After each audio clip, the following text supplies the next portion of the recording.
আসসালামু আলাইকুম, সবাই কেমন আছেন? আলহামদুলিল্লাহ, আমি তো বেশ ভালোই আছি। আজকে আপনাদের জন্য নিয়ে আসলাম একটা লোভনীয় আমসত্ত্বার ভিডিও। কত সহজে আমি এরকম আমসত্ত্বা বানাই নিলাম সেটাই আপনাদের আজকে দেখাবো। এই লোভনীয় আমসত্ত্বা বানাইতে কিন্তু খুব বেশি সময় লাগে না, আর খুবই অল্প উপকরণ দিয়ে কিন্তু বানাই নিতে পারবেন এত সুন্দর আমসত্ত্ব। তাইলে চলেন কিভাবে বানাইলাম সেটাই আপনাদের দেখাই।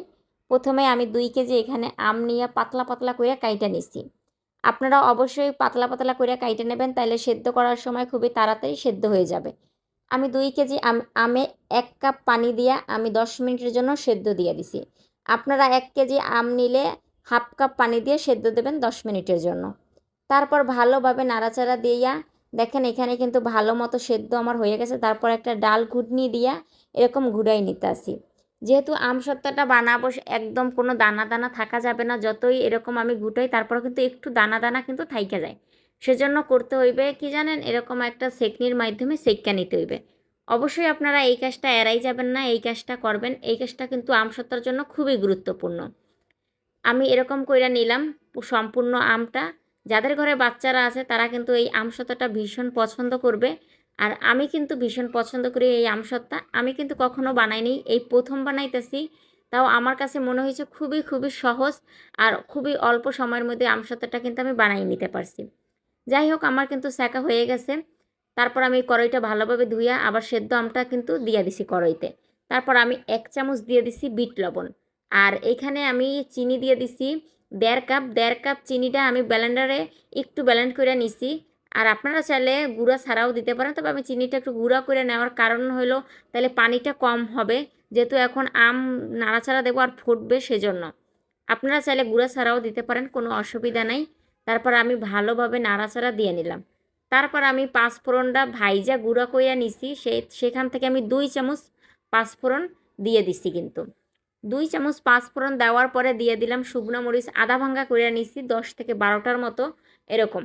আপনারা যদি এইখানে একটা কাজ করবেন, যদি আপনারা শুধু মিষ্টি বানান বাচ্চাদের জন্য, ঝাল না দেন, শুধু মরিচটা দেবেন না আর সব কিছু দেবেন।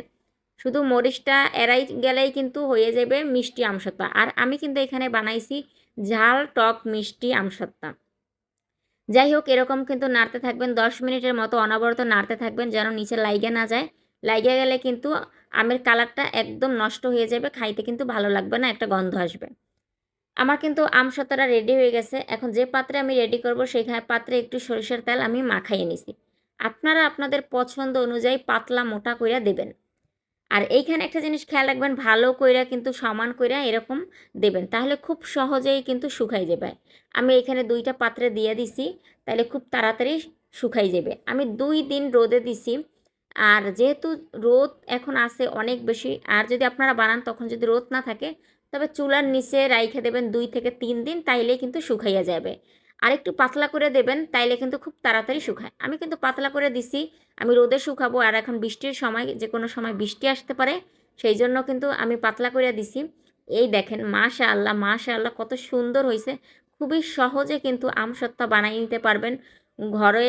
মানে বাচ্চারা থাকলে তো কোনো কথাই নেই, খুবই ওরা খুশি হবে। আর আপনি বানাইয়ে খাবেন, আপনারও প্রশংসা করলে আপনিও কিন্তু অনেক বেশি খুশি হবেন। দেখেন আমার আমসত্ত্বার কালারটা, আমি সত্যি বলতেছি আমার নিজের কাছেই অনেক বেশি ভালো লাগতেছে। আপনাদের কার কাছে কেমন লাগছে অবশ্যই কিন্তু কমেন্ট করে জানাবেন। আমার এই আমসত্ত্বা রেসিপিটা যদি আপনাদের ভালো লেগে থাকে অবশ্যই কিন্তু একবার হলেও বানাইয়া খাবেন। সবাই ভালো থাকবেন।